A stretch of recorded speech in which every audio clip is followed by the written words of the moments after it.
time. Good morning, everyone, and welcome to Lowe's Company's first quarter 2023 earnings conference call. My name is Rob, and I'll be your operator for today's call. As a reminder, this conference is being recorded. I'll now turn the call over to Kate Pearlman, Vice President of Investor Relations and Treasurer.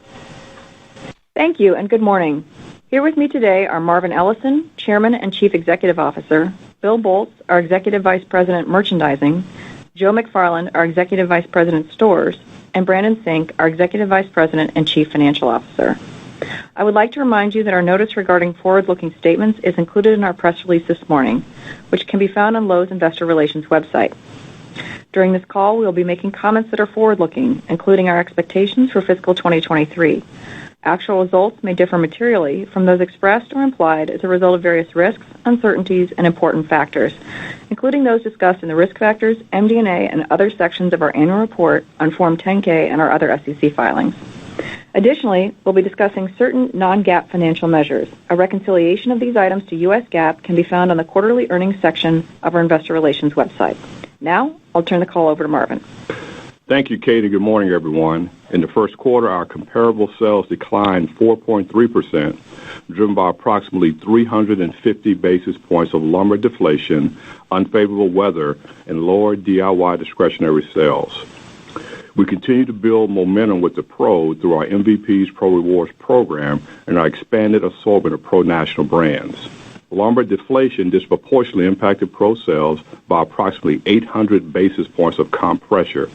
And despite this pressure, comparable Pro sales were slightly positive in Q1, with broad-based strength across multiple categories. This positive comp in Pro builds on top of a 22% U.S. Pro comp in the first quarter of last year. DIY sales were pressured by delayed spring and lower than expected discretionary demand, although we are encouraged to see better trends in periods of favorable weather. A late start to spring disproportionately impacts do-it-yourself customers who represent 75% of our business, given many seasonal categories are heavily concentrated in DIY. As weather improves, we're optimistic that customers will re-engage with spring projects, and we are ready to support the increased demand with our best in-stock position and staffing levels in 3 years, coupled with improved omni-channel and fulfillment capabilities. However, we are expecting a pullback in discretionary consumer spending over the near term. Given these trends, we're updating our full-year outlook this morning. Despite market pressures, we are pleased to see market share gains this quarter, and we expect to continue to outpace the market as we execute against the growth initiatives of our Total Home strategy. We're also confident in our ability to drive continued productivity through our Perpetual Productivity Improvement Initiatives, or PPI. This operational discipline and agility helped us to offset the impact of lower sales and higher wage costs in Q1. Adjusted operating margin expanded 47 basis points in the first quarter, leading to adjusted diluted earnings per share of $3.67, a 5% increase compared to last year. While we can't control commodity deflation, weather, or macroeconomic uncertainty, we can control how effectively we operate our business and adapt to a changing environment. A key component of our transformation that is often overlooked is the culture of continuous improvement we've introduced at Lowe's, which is the foundation of our Perpetual Productivity Improvement Initiatives. And although our PPI initiatives originated in store operations, we're now focused on driving productivity across all areas of the company. And we see tremendous runway ahead for continued productivity across the business, including dozens of PPI work streams in merchandising, store operations, supply chain, and corporate support functions. As an example, we're replacing our 30-year-old operating system with a modern omni-channel architecture that will enable a seamless, intuitive customer experience while removing complexity for associates. This project has been underway for 4 years, and we are pleased that we are on track to retire all legacy green screens by the end of this year. This new modern operating system will allow us to unlock a significant amount of labor productivity and deploy new capabilities, including enabling more seamless omni-channel selling from within our stores. In addition to our new operating system, our penetration of rural stores gives us an opportunity to drive sustainable profit growth due to the much lower expense base that's required to operate these stores. As an example, what we spend to operate our store in Philadelphia, Mississippi is significantly less than the cost to operate one of our stores in Philadelphia, Pennsylvania. While in years past our penetration of rural and remote stores was viewed as a competitive disadvantage, we now expect that these stores will be a key component of our operating profit growth over the next 3 to 5 years. Given our confidence in this trajectory, we set long-term targets of $1.5 to $2 billion in incremental productivity gains at our December Analyst and Investor Conference, and we are tracking our progress against those initiatives on a monthly, if not a weekly basis. In addition to our disciplined focus on productivity, this quarter we also continue to make strides with our total home strategy. And in Pro, our growth was fueled by continued acceleration of our MVP's Pro Rewards program and CRM tool, coupled with our improved Pro assortment, inventory depth, and omni-channel capabilities. These initiatives have enabled us to continue to gain traction with our core Pro customer, which is a small to medium-sized Pro. Joe will discuss some of the exciting new Pro initiatives later in the call. Our online sales also accelerated this quarter with 6% comparable sales growth, representing more than a 10% sales penetration. Online growth was supported by an increase in Pro sales as we continue to upgrade our Pro digital experience with new tools and personalization. We also continue to enhance our DIY online experience by making home improvement projects easier for consumers to visualize, estimate, and shop. And these investments are paying off with higher online conversions and attachment rates.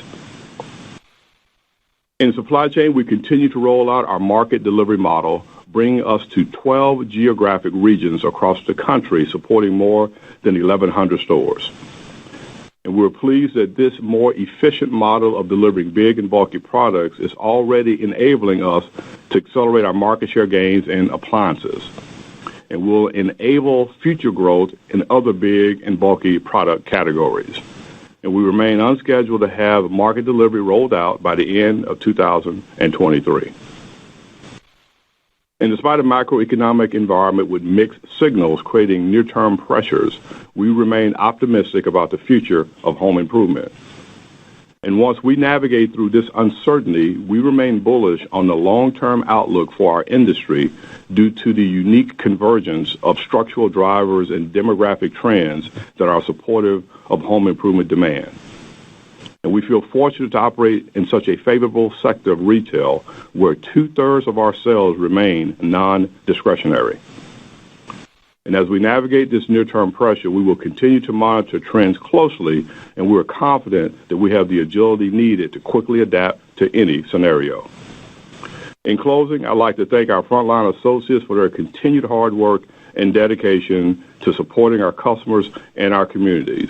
And with that, I'll turn the call over to Bill. Thanks, Marvin, and good morning, everyone. During the first quarter, 5 of our 14 merchandising categories were positive: building materials, rough plumbing, paint, hardware, and appliances. We continue to see broad-based Pro strength across all 3 merchandising divisions. In home decor, paint and appliances delivered the strongest comps this quarter.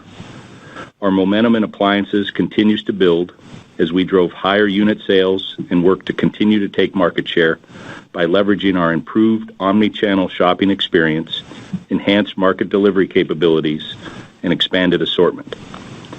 Appliances are a great example of an omni-channel category where customers often compare options online, then visit our showroom to see products in person, and then get their questions answered by one of our appliance specialists. And with our improved online capabilities, like easy scheduling and order tracking, we continue to see more and more of our customers getting comfortable completing their purchases online. In the U.S., we estimate that roughly 100,000 appliances break every day, so our investments in fast appliance delivery and a seamless omni-channel shopping experience positions us well as the go-to destination for these urgent and often non-discretionary needs. We are also seeing increased demand in paint, especially from our pros who paint as they take advantage of our paint job site delivery, our MVP's Paint Rewards program, and our improved product assortment. This quarter, we took the next step in catering to these important customers by launching Spec-Rite interior paint in partnership with Sherwin-Williams. This is our first exclusive line of tintable paint formulated specifically for pros. Within decor, we recently launched new closet organization solutions across 4 private brands to meet a range of storage needs and budgets. This includes modular, easy-to-install wood or wire closet systems that are modern, customizable, and a far better value than the competition. Our private brand strategy allows us to deliver value to DIY customers who are looking for high-quality, on-trend products at more affordable price points, which enables us to provide differentiation, loyalty, and profitability. Turning to building products, building materials and rough plumbing led the way. In building materials, we saw broad-based strength, reflecting the investments we made to improve our pro offering through an enhanced assortment. You may remember last year when we announced a new 10-foot fiberglass rebar known as Pink Bar by Owens Corning. This product exceeded our sales expectation given its strength, lightweight materials, and corrosion resistance. This year, we're building on that success with the new 20-foot Pink Bar product, designed to help pros reinforce bigger structures using fewer connections, ultimately saving them time and money on material costs.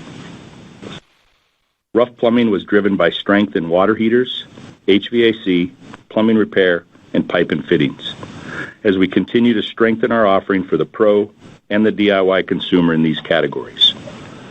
And while lumber comps were pressured by steep year-over-year lumber deflation, the category had the highest unit comp in the company this quarter, reflecting strong pro demand. We are pleased with our continued enhancements to our strong assortment of pro products from trusted brands like Bosch, DeWalt, Eaton, S-Wing, FastenMaster, Flex, GRK, Hubbell, ITW, Klein Tools, Lesco, Little Giant, Lufkin, Mansfield, Marshalltown, Metabo, SharkBite, Simpson Strong-Tie, Spax, Spyder, and Werner. In hardlines, our performance was pressured by the delayed spring, some volatile weather in the West, and softer discretionary spending. However, we did see higher demand during periods where weather improved. In lawn and garden, we proactively partnered with our live goods vendors to increase our agility in responding to changing weather patterns, which was critical in a season marked by erratic weather. Our live good vendors play a key role each spring as we continue to refine our local offerings in addition to the timing of when product arrives to our stores. This year, they help support our new Green Vest program, where our merchandising service team, or MST associates, along with support from our vendors, now provide service to our garden centers, taking the task off the shoulders of our Red Vest associates to allow them to focus on serving the customer. We also continue to expand our private brand offering, including a full lineup of new and innovative lawn fertilizers and grass seed products through our Stay Green brand, which is already exceeding our expectations. And in hardware, in addition to delivering a positive comp, we also saw strong attachment rates alongside the higher lumber unit sales and strength in building materials, powered by the improved assortments of the key fastening brands like Spax, GRK, FastenMaster, ITW, and PowerPro One. As we continue to enhance our assortments at a national level, we also continue to advance our localization work. This is a key pillar of our total home strategy, with the goal of expanding market share, increasing inventory productivity, and protecting our margins. We've been piloting a localized framework for a few common market categories like rural and urban stores. Today, I'm excited to announce we are now scaling our rural framework to as many as 300 additional stores by year-end, with a wider offering of farm, ranch, and outdoor products that positions Lowe's as a one-stop shop to make it convenient for rural customers to get what they need in one shopping trip. Our rural format includes broader product offerings in categories such as pet, livestock, trailers, fencing, utility vehicles, specialized hardware, and our new Carhartt apparel, all designed to meet the unique needs and preferences of rural homeowners who work and play outdoors. Given our rural store footprint and long-standing relationships in these communities, we see this as a natural opportunity for our business and one that will simplify the shopping experience for these very valuable customers. And as Marvin mentioned, we see the productivity improvements in these stores as a key component to delivering sustainable growth in our operating profit. We also remain focused on our many merchandising PPI initiatives, including leveraging our modernized cost optimization tools to negotiate costs with vendors. And we're getting more strategic and surgical in our inventory planning to focus on more high-velocity, core inventory items with low markdown risk, like pro replenishment, and fewer slow-velocity SKUs. From a technology standpoint, in the first quarter, we completed the rollout of new dedicated Zebra smartphones for all MST associates ahead of schedule. These devices are equipped with the new MST app designed to optimize their time with technology that leapfrogs the competition. The system automatically prioritizes planogram changes, pricing updates, base service, and other projects to optimize associates' time on the most efficient, highest value next task. And it also gives associates step-by-step instructions to maximize productivity and minimize the learning curve for new associates. This app was built internally to seamlessly integrate with our other mobile apps. For example, each time an MST associate resets a bay, the product location automatically updates in our associate product app and our customer mobile app, so both associates and customers can quickly find what they're looking for. As I close, I'd like to again extend my appreciation to our vendors and our merchants for their partnership, hard work, innovation, and continued support. Thank you, and I'll now turn the call over to Joe. Thank you, Bill, and good morning, everyone. At Lowe's, we are committed to being the employer of choice in retail where associates choose to build their careers.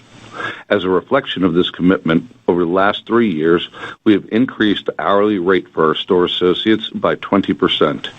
And since 2018, we have invested over $3 billion in incremental wage and share-based compensation for our frontline associates. As a result of our consistent and ongoing commitment to our hourly associates, we are seeing our best staffing levels in 3 years, improved retention, and the highest customer satisfaction scores in our company's history. In addition to compensation, we are also taking other steps to show appreciation to our associates, including simple initiatives like lowering the prices of the food in our store break rooms and closing our stores on Easter for the 4th consecutive year. These expressions of appreciation may not sound overly complex, but to our hourly associates, they matter.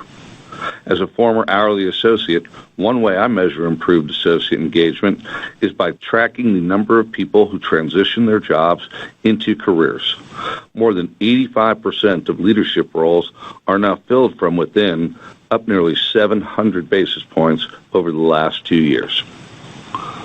Our frontline associates deserve all the credit for the transformation of our company, and I would like to personally thank all of our associates for everything they do to support each other, our customers, and our communities. Now let me transition to Pro, one of the highlights in the first quarter. I'm excited to announce that we just launched new Pro online business tools, the latest enhancement to our MVP's Pro Rewards program, which is designed to make pros of all sizes feel like MVPs at Lowe's. Through our surveys, we learned pros would welcome time-saving tools that help them shop quickly and minimize time away from the job site. At the same time, we learned our pro associates spend a lot of time building quotes and checking order status, tasks that take them away from serving customers in their stores. To solve for both needs, we launched a suite of tools on Lowe's.com and our mobile app that make it easy for pros to manage their orders from anywhere, whether that's on the job site, at home, or out of town. Rather than having to drive to our stores to get a quote, pros can now build and update online quotes in minutes. It automatically applies their volume savings pricing and discounts and lets them quickly download a PDF quote for their customers. They can also use order tracking to track the status of the order throughout the fulfillment process. Pros tell us they love how easy and simple these tools are. In one pro's words, he appreciates the convenience of being able to get a price, get it ordered, and get it done. While these tools just launched in April, we are already seeing better than expected adoption rate and sales growth and expect results to accelerate as more pros discover the new features. Our traction with pros online is just one example of the momentum we are seeing in our MVP's Pro Rewards program, and one of the reasons we delivered a positive sales comp in Pro for Q1. Pros enrolled in our loyalty program continue to shop more frequently and buy more per trip and spend more overall. As our CRM tool matures, we are using data insights to identify trends that can improve our marketing and sales strategy, including tailoring our offerings by trade and by tier. These improved Pro capabilities and offerings are reflected in our Pro customer satisfaction scores, which are up 200 basis points over last year. In our April survey, over 75% of pros continue to say their backlogs are healthy. While the pro backlogs remain consistent with recent quarters, pros did report a shift to smaller project sizes. Moving on to productivity. We continue to scale a series of perpetual productivity improvement initiatives, or PPI. First, we remain laser-focused on technology modernization across all areas of our stores, including rapidly replacing legacy self-checkout systems with our proprietary self-checkout registers. We are encouraged to see higher customer adoption, throughput, labor productivity, and customer satisfaction on these registers, and will complete all remaining stores later this year. We've also matured our new store inventory management system, or SIMS, which continues to improve our inventory visibility and operational efficiency. It also fully integrates with the mobile apps Bill just mentioned, reducing the time both associates and customers spend searching for product. We also continue to enhance our pickup in-store experience through streamlined processes and enhanced technology. These improvements drove faster fulfillment and a 400 basis point increase in pickup in-store customer satisfaction scores in the first quarter. As we approach Memorial Day, I'd like to thank any veterans listening in for their service. As a Marine who served combat tours in the Gulf War and Desert Storm, I am proud of Lowe's long-standing history of giving back to our military community, including a 10% military discount. And we are proud to support these customers who have given so much to our country. As I close, I would like to thank all our store leaders and associates once again for their hard work to serve customers, drive results, and improve this business each and every day. And with that, I'll turn the call over to Brandon. Thank you, Joe.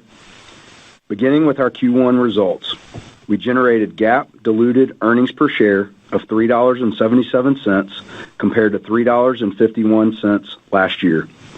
Now, my comments from this point forward will include certain non-GAAP comparisons where applicable.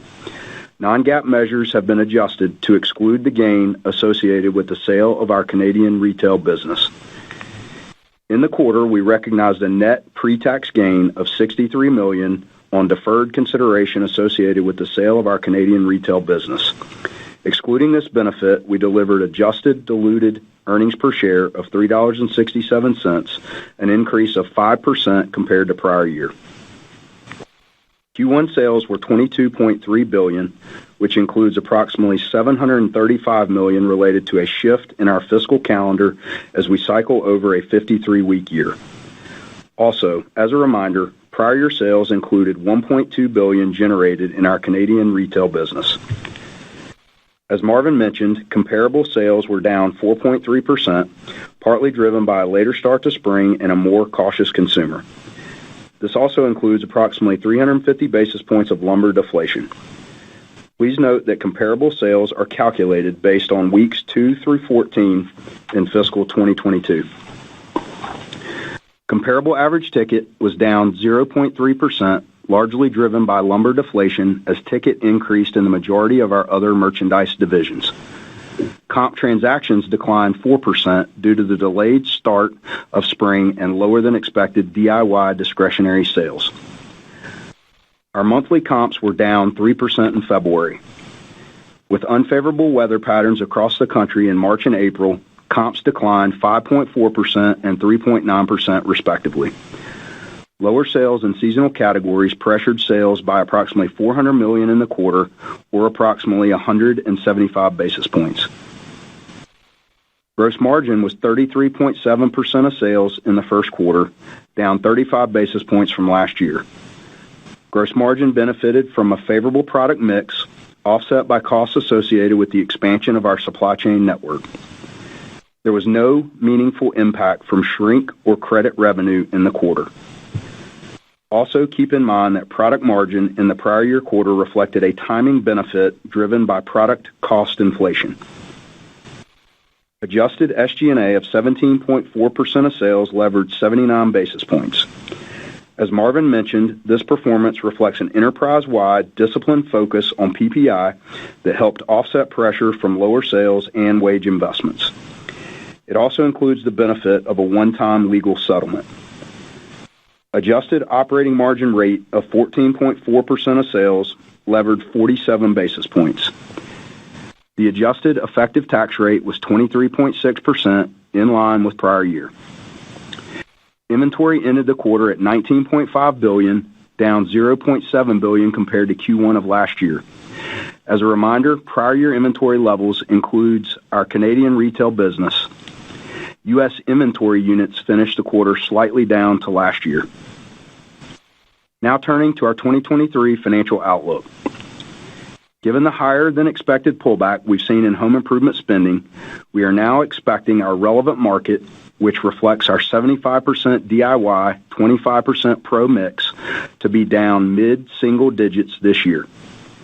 But while we are seeing lower than expected DIY discretionary demand, we are also driving better than expected results in pro and continued strength in our online sales and core categories like appliances and paint. This reinforces our confidence that we will continue to take market share and outperform the broader market. We are now expecting 2023 sales of $87 to $89 billion, with comparable sales expected to range from down 2% to down 4%. Please note that the updated outlook also reflects the impact of lower than expected lumber prices. This creates an incremental 50 basis points of pressure on full year sales as compared to our original expectations. We continue to expect pro to outpace DIY for the year as pro backlogs are healthy and demand for pro services remain strong. We now expect adjusted operating margin in the range of 13.4% to 13.6% for the full year, driven by PPI initiatives across the company, partly offset by planned wage investments and lower sales volumes. We expect capital expenditures of up to $2 billion this year, and with our planned share repurchases, we expect to reach our 2.75 times leverage target by the end of the year, while maintaining our BBB+ credit rating. Finally, we are also updating our outlook for adjusted earnings per share in a range of $13.20 to $13.60. Keep in mind that our outlook for operating margin and diluted earnings per share are now adjusted to exclude the gain associated with the sale of our Canadian retail business that we recorded in the first quarter. To assist you with your modeling, I would like to spend a moment discussing our expectations for the second quarter. We're expecting an approximately $400 million headwind to sales due to the timing shift in our fiscal calendar. We also expect lumber deflation to pressure Q2 sales by approximately 150 basis points. Finally, we expect $250 million benefit to sales from the delayed spring. Taking all of this into account, we are expecting Q2 sales towards the higher end of our full year guide. We are also expecting adjusted operating margin slightly above prior year results, partly due to the impact of the shift in our fiscal calendar, as well as the timing of several productivity initiatives that are already in flight. Turning to our capital allocation strategy. During the quarter, the company generated $1.7 billion in free cash flow. We repurchased 10.6 million shares for $2.1 billion and paid $633 million in dividends at $1.05 per share, returning $2.8 billion to our shareholders. Capital expenditures totaled $380 million in the quarter as we continue to invest in our strategic growth initiatives. We ended Q1 with $3 billion of cash and cash equivalents, which includes proceeds from our $3 billion notes offering in March. We ended Q1 at 2.62 times adjusted debt to EBITDA. Finally, we delivered return on invested capital of 28%, inclusive of a 725 basis point impact related to transaction costs associated with the sale of our Canadian retail business and the discrete gain in Q1.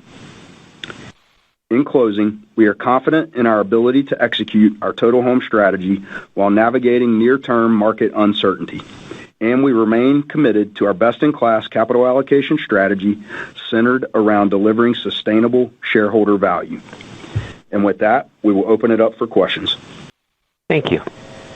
We are now ready for questions. If you'd like to ask a question, press star 1 on your telephone keypad. To withdraw your question, press star 2. In order to allow questions for as many individuals as possible, please limit yourself to one question and one follow-up.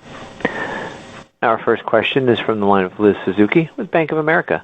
Please proceed with your questions. Great, thank you. So I think previously we had heard a lot of focus on higher sales per square foot as the main driver of operating margin improvement. Now I think you guys are talking more about the benefits of operating in lower cost markets like the more rural stores. So presumably those stores have lower sales per square foot than your stores in more densely populated markets. So how are you thinking about geographic mix and potential for store expansion going forward if those more rural areas are now looking more attractive? Hey Liz, this is Marvin. I think it's more in tune with what Bill talked about with some of the investments we're making in those rural stores. As we survey those customers, they give us a list of things they wish they could purchase in one shopping occasion. And some of those types of things like Carhartt, apparel, farm and ranch, types of items and categories is part of our expansion opportunity. And we think by doing those types of initiatives, we're going to see sales per square foot actually improve. As a matter of fact, when we look at the pilot stores where we've been very diligent on going after those specific categories, we actually saw that within the pilot locations. And so that is leading us into this, roughly 300 store expansion of these, extended categories. And we just see this as a unique opportunity. I mentioned that the expense base is lower, but as you said, if you can have a lower expense base, then you can improve sales per square footage. That in a combination of all the other initiatives we're doing around the company, we think will continue to drive our profit growth. I'll let Brandon add any additional comments. Yeah. Good morning, Liz. This is Brandon. Just as we think about the CapEx, as Marvin mentioned, we're not necessarily looking at opening stores over the long term as really part of our core strategy, but we love what we're seeing with these rural stores. We initially piloted in a smaller subset of locations. We love the profit profile of these stores within these rural markets, and we've been very thoughtful around the assortments and where we're rolling out. I'm really excited to see this scale as we move through 2023 and what this can deliver from a top-line perspective beyond that. Great, thanks. And in those stores, just as a follow-up, are you seeing online penetration that's similar to your overall company average, or is it a little bit lower? Is it higher? Just curious if there's any difference in the online mix. Liz, it's about the same, but, I mentioned in my prepared comments that we're retiring this old legacy operating system. And by retiring this system, it opens up the ability to have really true omni-channel selling in the stores. So we see omni-channel and e-commerce growth only accelerating with the ability of our 300,000+ associates having the ability to more easily transact in the store, thus connecting physical and digital in a more seamless way. Great. Thanks very much. Our next question is from the line of Christopher Horvers with J.P. Morgan. Please proceed with your questions. Mr. Horvers, your line is open for a question, Mr. Horvers. Perhaps you're muted.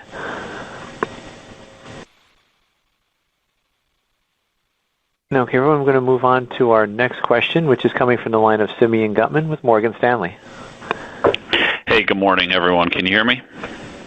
Yeah, we can, Simeon. Okay, good. My question is first, I'm trying to sort out the guidance. If you take the Q2 through Q4, what's embedded both for sales and margin, is that roughly the same as what it was, call it, when you guided the year, or has anything changed?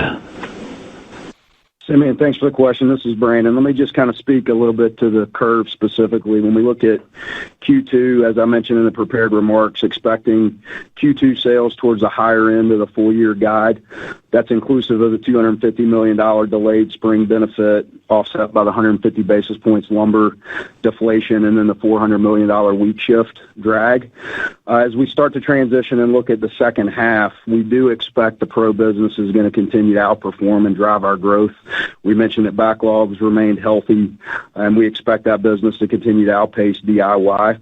The lumber deflation is going to moderate as we start to look at second half and we cycle over more normal pricing over the balance of the year, and then continued strength in what we're seeing with the online business and in core DIY businesses like appliances and paint. So taking all that into account, when we look at the second half, we're looking at that in line with the full-year guide.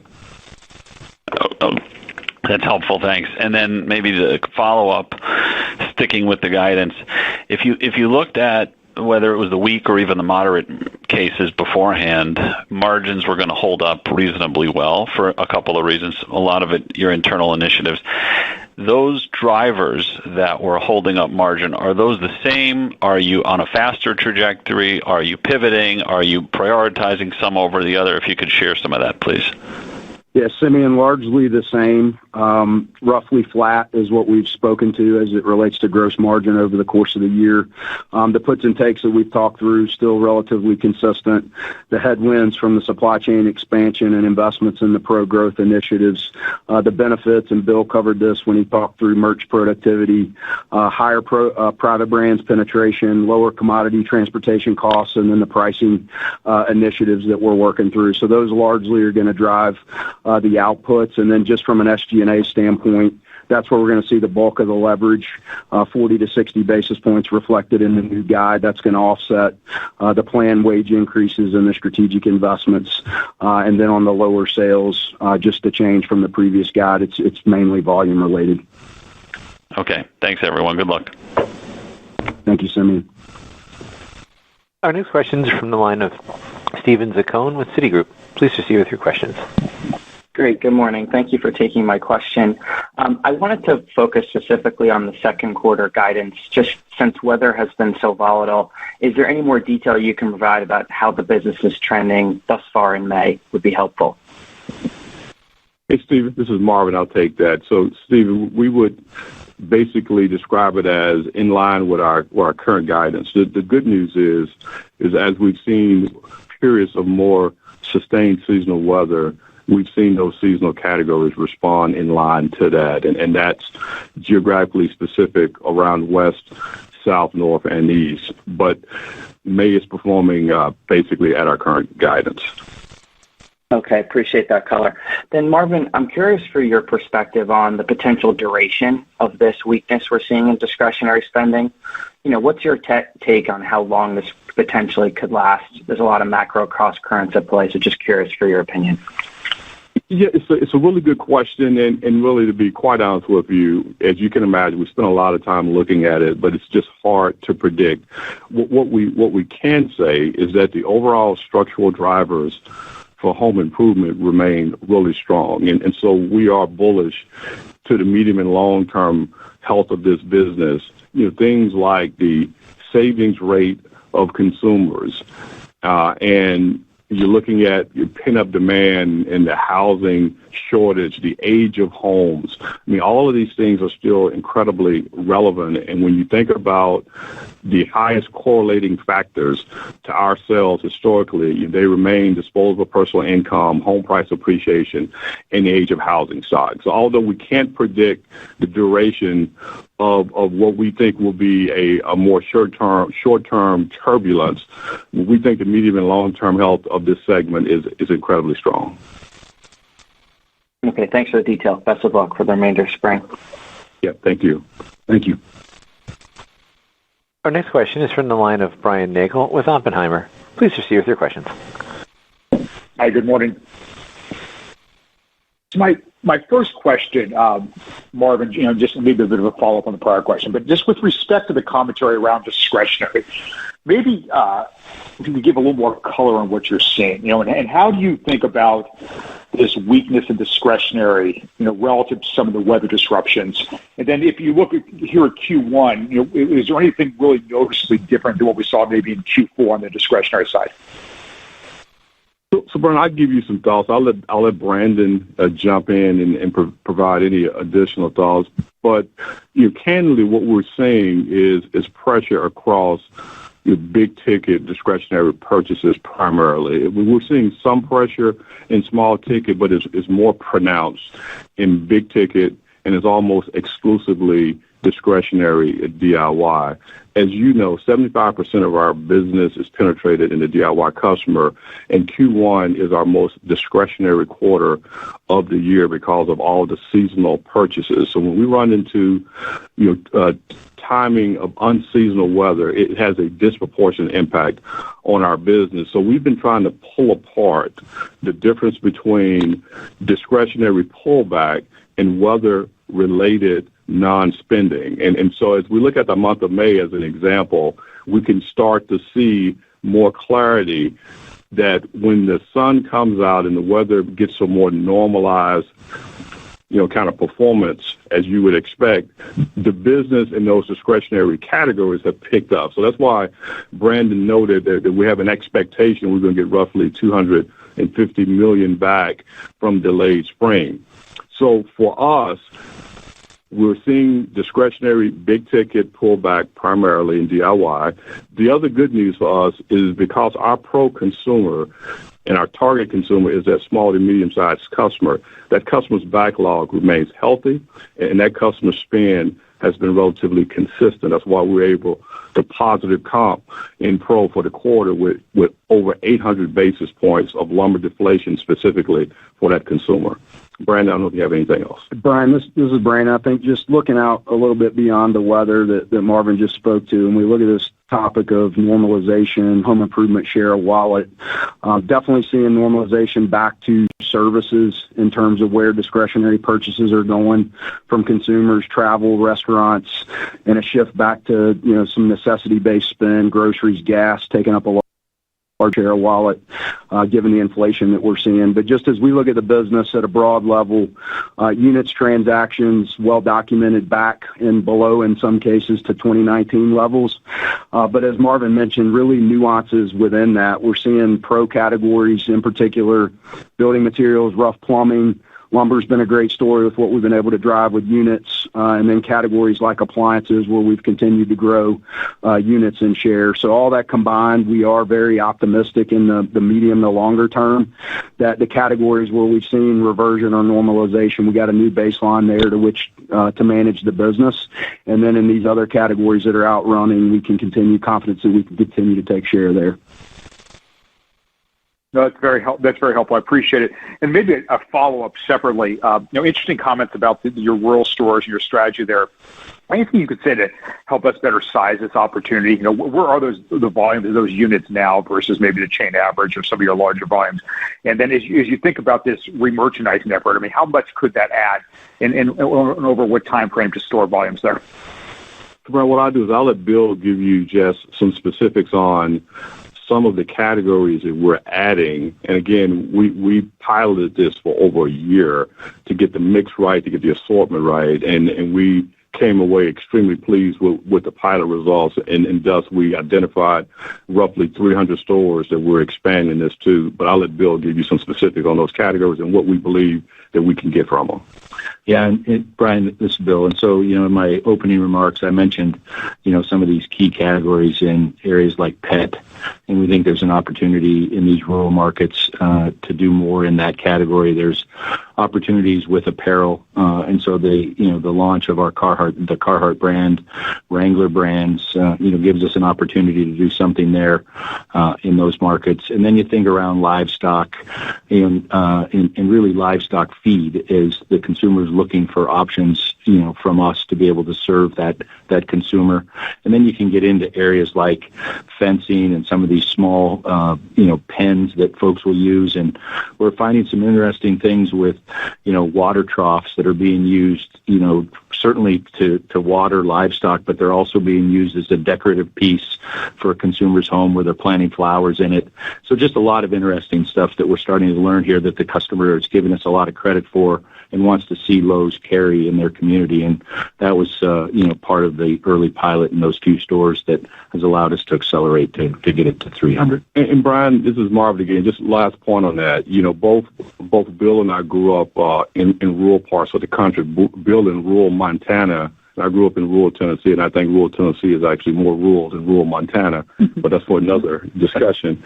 We're seeing things like ATVs, and we piloted, having no idea if customers would respond, and it's been an incredible growth category for us. And in these rural markets, they're responding really well. So a lot of learning, but what's also interesting is we are finding categories in these rural stores that we think will be relevant in non-rural locations, and that's been the beauty of this entire pilot and strategy, and we'll continue to learn. But I'll just repeat what I said in my prepared comments. Many of us, including me, and many in the marketplace perceive these rural and remote stores as a true competitive disadvantage to Lowe's, but we've now determined that is the opposite. We think that these stores give us incredible opportunities to not only grow top line with more improved sales per square foot, but also just the operational profit opportunity with improved technology, improved omni-channel capabilities, improved efficiencies. I mean, this is something that we're very excited about over the next, call it 3 to 5 years.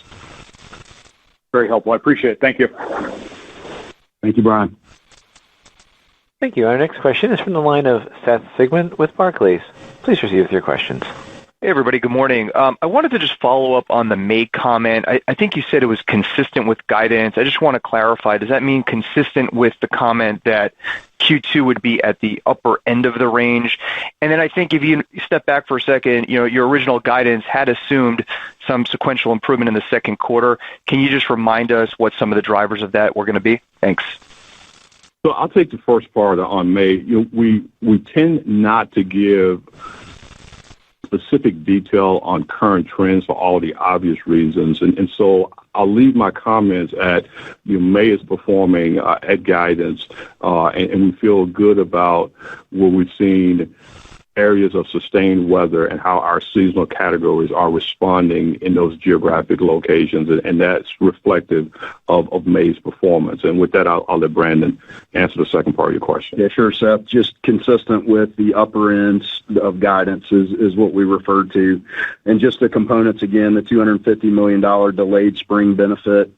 The lumber deflation is going to step up, so a 350 basis point pressure Q1, now expecting that to be 150 basis points in Q2. And just a reminder of the week shift benefit from Q1 is now flipping into Q2, and we expect that to be a $400 million drag. So those are just the components, again, as it relates to Q2.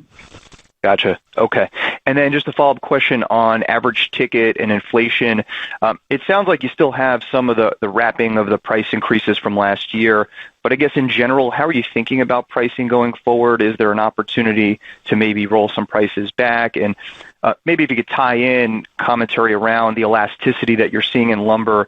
I realize that category is a little bit different, but your commentary around the unit volume increase that you saw seemed to be quite strong. So maybe we just tie those two together. Thank you. Seth, I can take that as well. So when we look at the makeup in terms of ticket and transaction, as you mentioned, we're seeing the pace and cost increases. Those have slowed pretty dramatically here over the course of the last couple of quarters. We are still expecting a modest level of product inflation as we look out at 23. Most of that is wrap from pricing actions that we've taken in the second half of last year. We are ex-lumber average ticket is actually up in most categories when we look at Q1.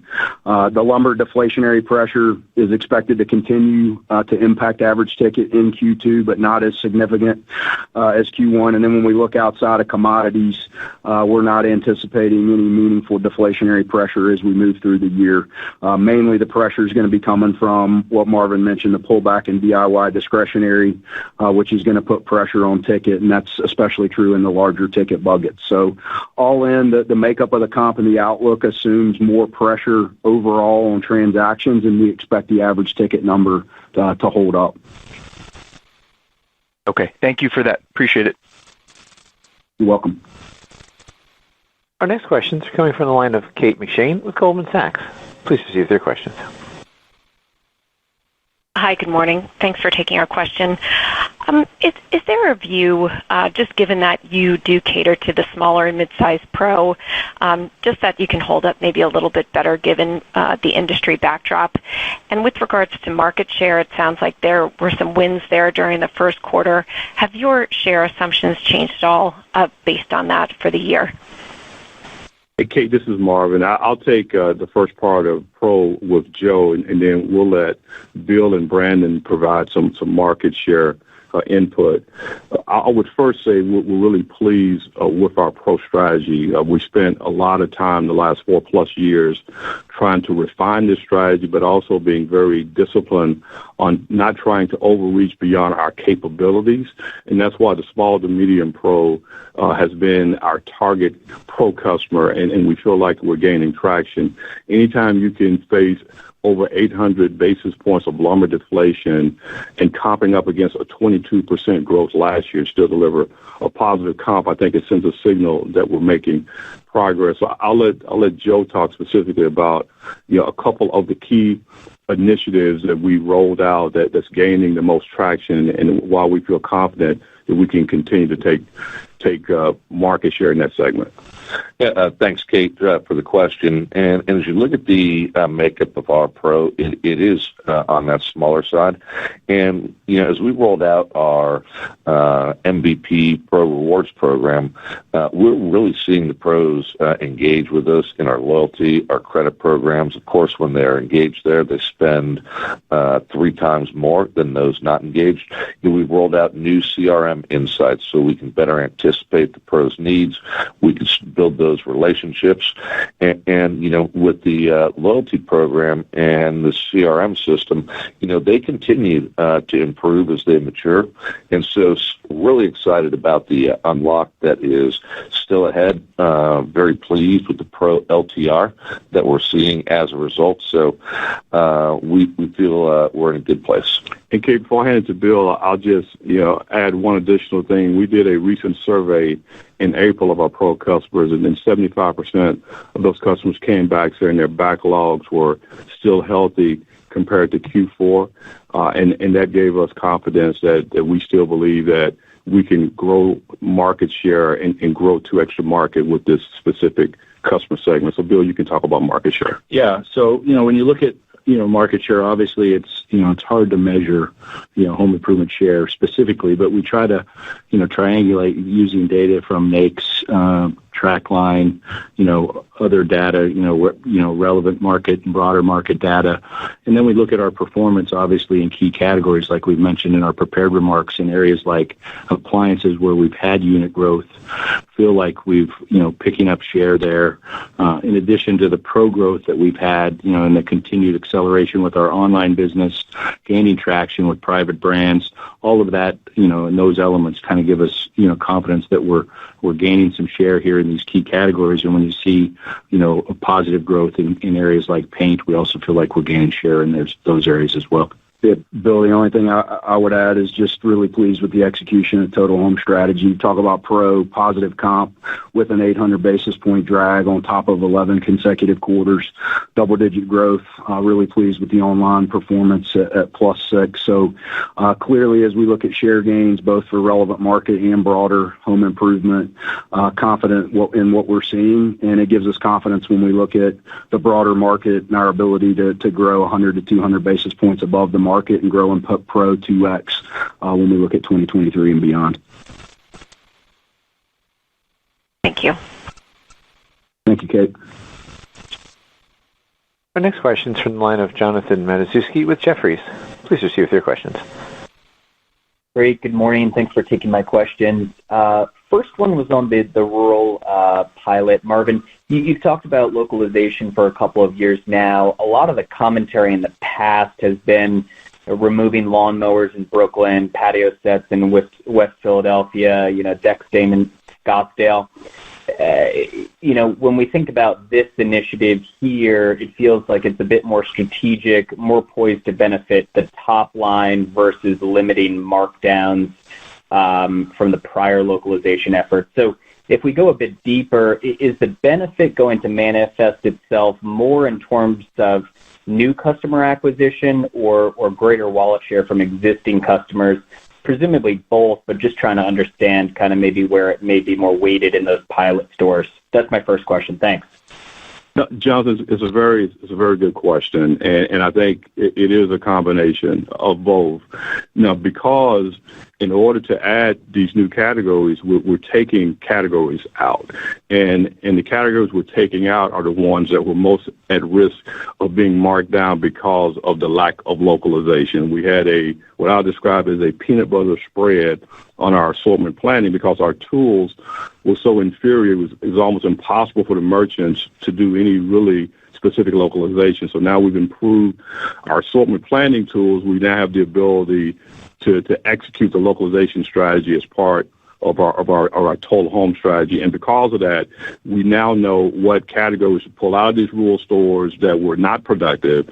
And now we're adding in new categories, which will give us the ability to take the customer who's shopping us and shopping other retailers because of the lack of fullness of our assortment, and we're getting a larger share of wallet of that customer, and we're also attracting a new customer that's now coming in because we're selling items, i.e. pet, that we didn't sell before, that they are now coming to us as a destination. And so we think this is something that has lots of potential, not to mention as we also implement, the technology with the retiring of this old legacy system, and we can then put in self-checkout, and we can put in mobile devices, and all the other technology advancements that Joe and Samantha and team have developed is going to also drive increased productivity and profitability in these stores. So we think it's a really clear example of our strategy working. And it all hinges on getting the localization right. And Bill, I don't know if you have anything to add. No, I was just going to add, Marvin, that the early read in the test stores would tell us that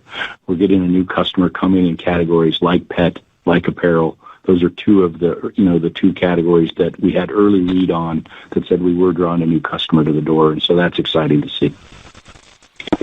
That's really helpful. And then just a quick follow up on regional trends.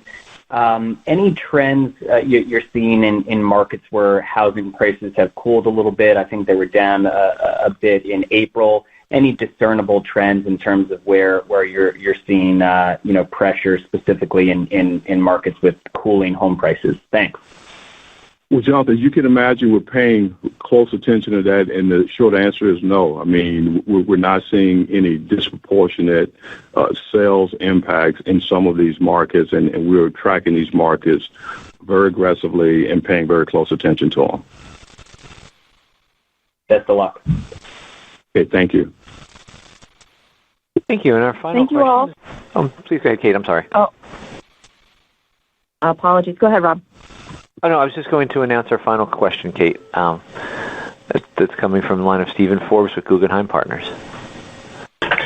Good morning, and thanks for squeezing me in. I'll ask my two together just in the interest of time. The first one, guys, can you just expand on how the first quarter pro comp compared to your internal expectations? Ex lumber deflation seems like a big highlight during the quarter. And wanted to know if you sort of identified what drove the outperformance, whether it's simply wallet share or accelerated new pro growth. And then the quick follow-up is just around the progress against the OPEX productivity initiatives. Any quantification of where you are versus those OPEX productivity goals as of the first quarter and or what the guidance implies for a year-end goal? So Stephen, I'll take the pro question. I'll give Brandon the productivity question. The short answer is pro did outperform our expectations. We didn't anticipate 800 basis points of impact to lumber deflation for that specific customer. So the fact that we were able to deliver a positive comp, it actually exceeded our expectations. And I think it comes down to what you heard Joe mention earlier, and that is the maturity of our MVP Pro Rewards program and our CRM tool, the increased pro-related national brands that Bill and his team have worked to get added to the assortment, and our improved fulfillment capabilities that Don Friesen, the supply chain team in partnership with operations, have really worked to create a more seamless ability for pros to get product, and not to mention the improved digital capabilities that help to deliver a 6% online comp during the quarter as well. We think all of those things combined, and we believe that we'll continue to lean into those initiatives to drive,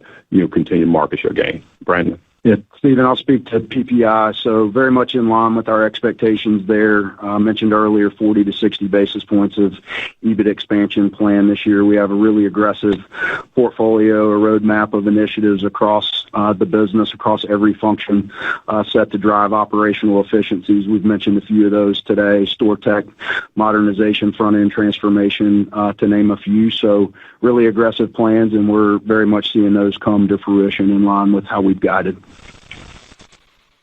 Thank you. Thank you all for joining us today. We look forward to speaking with you at our annual shareholders meeting this Friday and on our second quarter earnings call in August. Thank you. This concludes the Lowe's first quarter 2023 earnings call. You may now disconnect.